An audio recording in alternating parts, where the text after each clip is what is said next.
Hi, everyone. Welcome back to the Controversial Podcast. In today's episode, I just want us to talk about the former president, Jacob Zuma. You know, he's busy with his political something something. I'm sure you all know. Maybe there's not a single one here with my age. Is there? Ngakhuluma wena usemncane kabi. And therefore, we are strengthening our work of our party because we are looking forward. We are not looking other side of the mountain. We look at the mountain. Which we are going to take and lead this country is a serious matter.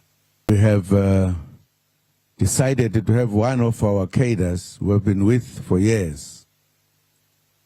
His name Kochiwe.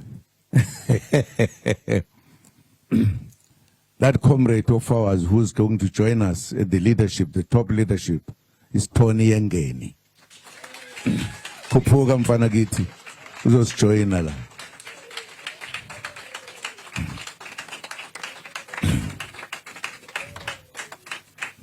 Yini ukukhona bangashaya izandla lapho? Anijabuli. Kwakhona bangashaya izandla, ha? Mhlole. The Umkhonto weSizwe Party recently announced that Tony Yengeni has joined the Umkhonto weSizwe Party. Not only did he join, he also got a cushion position. On the same day, he was announced as the second deputy president of the Umkhonto weSizwe Party. I wonder how Judge Hlophe feels about Tony Yengeni. Tony Yengeni was arrested. You all remember that. I wonder how he feels about his colleague since they're sharing the same position.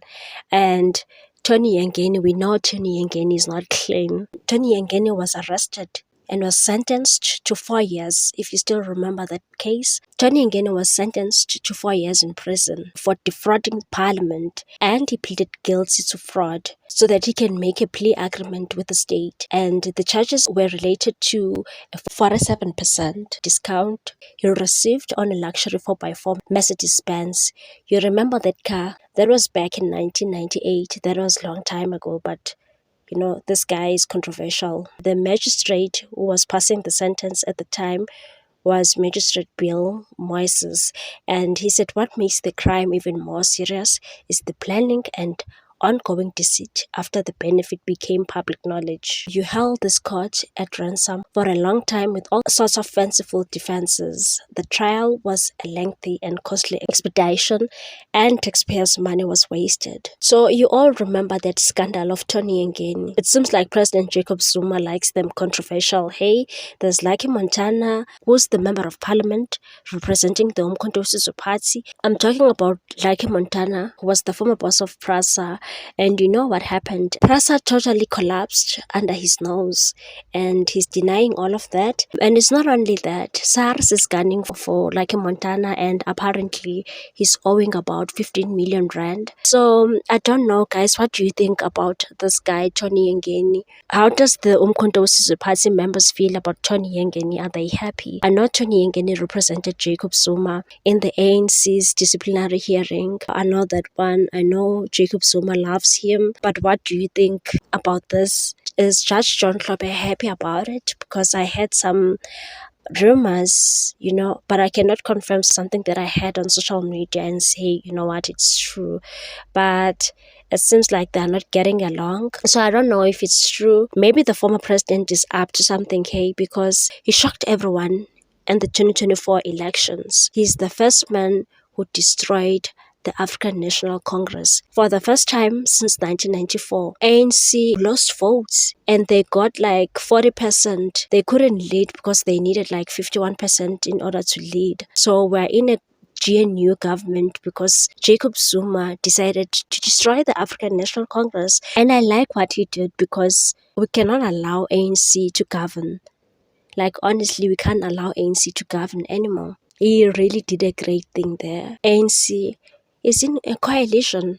Whatever decision that they have to make, they have to consult other parties. So they cannot just make their own decisions, even though some of them are still arrogant, but they no longer have power. So I don't know, maybe Jacob Zuma is busy engineering political something. Maybe he's planning something huge for Judge John Hlophe. We don't know. Maybe they are busy with something that is huge there in the Umkhonto weSizwe Party, because at this point I don't understand Obaba. He loves them controversial.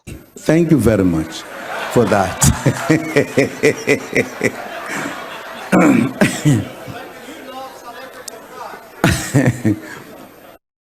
I know people like to defend him and say, hey, Jacob Zuma is a chess master. But I feel like they made a huge mistake in KwaZulu-Natal because they got like 45% or 40-something percent in KZN, if I'm not mistaken, but it was 40-something, and they are not leading.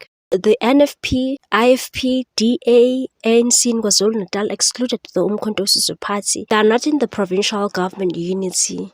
They totally excluded them. They just kicked them out, even though they got like 45%. Apparently, Umkhonto weSizwe Party members were very arrogant. They didn't want to negotiate. So that's why the other parties decided to form the government because they were arrogant. That's what we had. The person who confirmed that was the ANC Secretary General, Gilembalula, and that lady, the Deputy Secretary General, Mvula Mokonyane. They said Jacob Zuma's party didn't want to negotiate. They were just making high demands. For me, I feel like the party was not ready because they were busy fighting in the legislature. You know, it seems like they did not understand their numbers and they just wanted positions. So I don't think Umkhonto weSizwe Party was ready to govern, or they had the right people at that time. It's like they didn't have the right people at that time.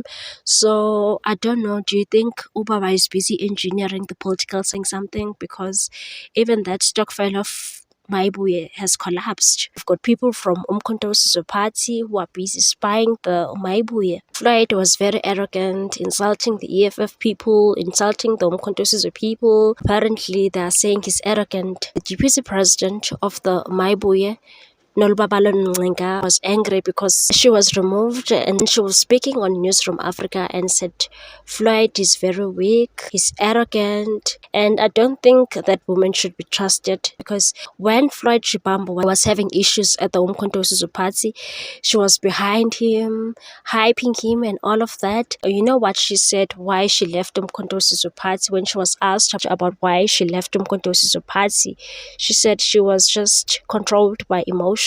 Can you imagine having a whole leader who's controlled by emotions? She said she went back to the former president Jacob Zuma and asked for forgiveness. And apparently Baba said, okay, I forgive you, my child. No, she's now wearing Umkhonto weSizwe Party regalia. That woman is just confused. She must just leave the politics. Like, she was there in the Newsroom Africa telling people that she was angry. That's why she left the Umkhonto weSizwe Party. Floyd Shibambo removed her as the GP. Apparently, she was asking for VIP protection. She wanted the Maibuye project to pay her children's school fees. She wanted a car. She wanted a house. Those are the demands that she was asking the Maibuye. So I don't know. And apparently, she was recruiting other people to join other parties or form other parties. So it is a mess. Maybe President Jacob Zuma is aware of those things, and maybe indeed she was a spy. Leave a comment. Thanks for watching. Don't be emotional. I know the Umkhonto weSizwe people get angry. I know. When the former minister of the SAPS, Bheki Cele, stated that the Umkhonto weSizwe is funded by the Zamazama kingpin, Louis Leuenberg, so people were so angry. No, Umkhonto weSizwe Party is not funded by that guy. Even Louis said himself that I'm funding the Umkhonto weSizwe Party. Why are you angry about it? Please like this video, share it, like it. Please subscribe. Let's get to 1,000 subscribers. Thank you to those who have subscribed. Thank you. I love you so much, guys. I'll see you on the next episode. Bye.